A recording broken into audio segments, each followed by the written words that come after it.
Hey everybody, Who's Your Jedi here with another review for you, this time talking episode 17 of season 2 of Agents of S.H.I.E.L.D. called Melinda.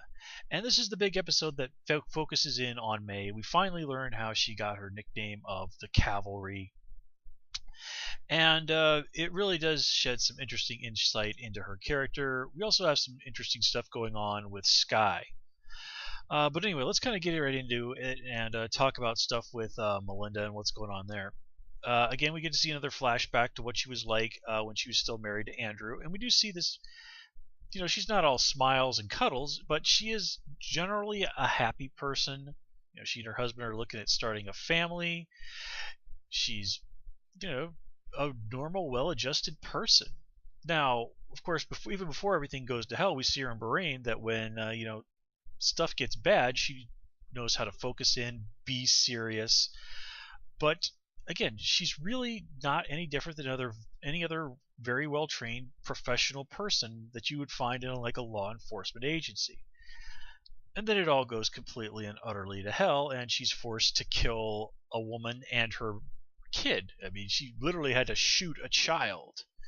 And now, granted, there didn't seem to be any other way of resolving that situation. The kid was an enormous threat to everyone around her, and May only had seconds to act, or she would have ended up just another casualty herself.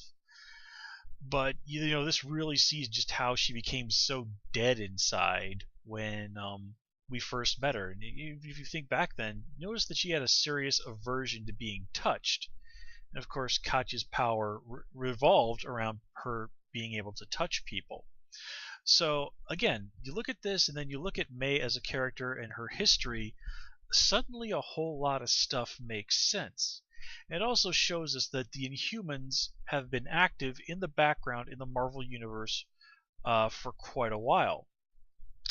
So again, you sort of wonder if May hasn't mentally made this connection between what's going on with Skye and what happened back in Bahrain, and the other empowered people that they've run across who, it came from sources they aren't sure about.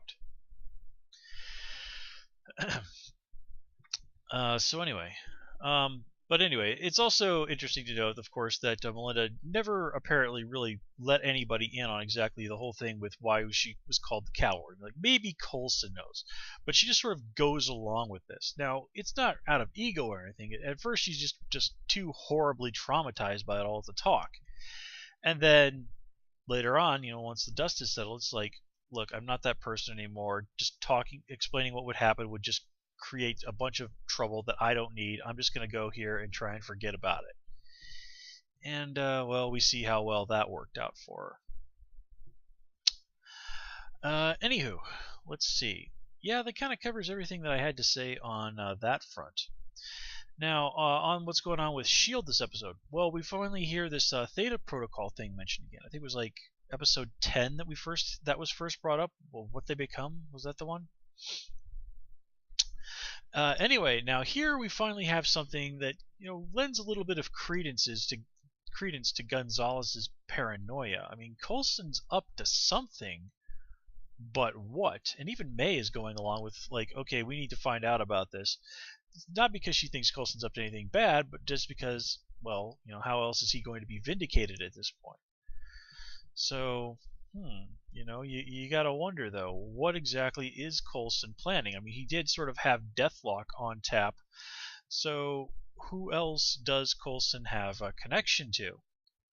And again, well, what is he planning? I mean, it's a darn good question. And let's see, what else? Oh, yes, of course we have to talk about Skye and what's going on with her. So here, she finally gets to have some bonding time with her mom and all of this other stuff. And we get to see her getting the hang of her powers, which includes destroying a mountain. You can't hurt a mountain, that's true, but wow, I bet all the animals that lived on that mountain aren't too thrilled with Skye right now. Oh yes, they're all probably dead. Yeah. What a rotten place to be like a deer, or I don't know, something that lives in China that's equivalent to like a woodchuck or something. I don't know.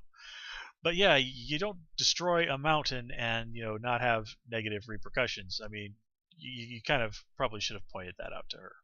Well, actually, no, that probably wouldn't have helped the situation. So, yeah, points to Skye's mom, Jiang, I think her name is, for keeping that fact quiet, but still, just pointing out that Skye probably killed God only knows how many animals when she did that.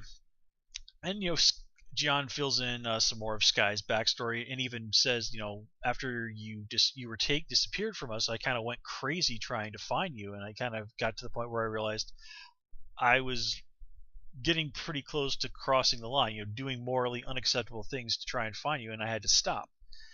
And of course, she even mentions, Cal himself had just started turning himself into Mr. Hyde, and that was kind of as a result of him wanting to keep his promise to his wife that, yeah, well, I'll find our daughter and I'll do whatever it takes to do that.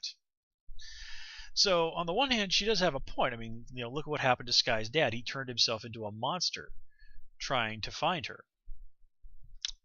On the other hand, it's kind of hard to imagine a parent, willingly giving up looking for their child if they've been taken from them. So, there's two extremes, and there is no real right answer. But at least Skye does get to have a dinner with her parents, which is basically really all Cal really wanted. Be properly reunited with his daughter. I mean, she even plays along pretending not to know the story of how she was born, just to kind of give him a chance to sort of be the dad telling a funny story to his daughter about when she was a baby. I mean, all parents love that kind of stuff, and everyone else who's around them and is forced to endure that may or may not enjoy that. Yeah.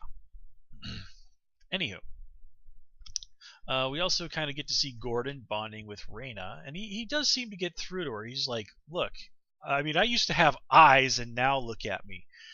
But this is a situation you can adjust to. You can find good in this. And, people have tried to throw that line at Raina before, and she's not really been buying it. Here, Gordon really does manage to get through to her. And then he realizes, oh, that thing she said about Skye having dinner with her parents, that wasn't some BS. That was probably her power. Raina, who was previously a servant of the quote-unquote clairvoyant, seems to be now genuinely a clairvoyant herself. And remember, I think it was Coulson who, even in season 1, it said that as far as S.H.I.E.L.D. knows, people with the ability to see the future are complete and utter bunk. Well, that doesn't seem the case, and boy oh boy does this person who has the power to see the future really, really hate S.H.I.E.L.D. But whatever happens with Raina, I don't think we're going to be seeing too much of her past this season, mostly because the actress has been cast on that Preacher TV show, ironically enough with Dominic Cooper from the movies and, of course, Peggy Carter. So Raina and Howard Stark's dad. Well, no, Howard Stark. I shouldn't say that. Tony Stark's dad. But anyway, I do like that they sort of point out that, and this is in keeping with the comics, that exposing people to the Terrigen crystals at a very young age is usually not a good idea. Luna from the Inhumans, she was somebody who was exposed to that the crystals when she was still a kid, and that worked out. But obviously, Katya is an example of why that's not such a great idea. In fact, as I understand it, Inhumans usually undergo their transformation basically kind of about the time, basically kind of their late teens, sort of the time when we usually think of people as becoming legal adults, which is pretty much reasonable.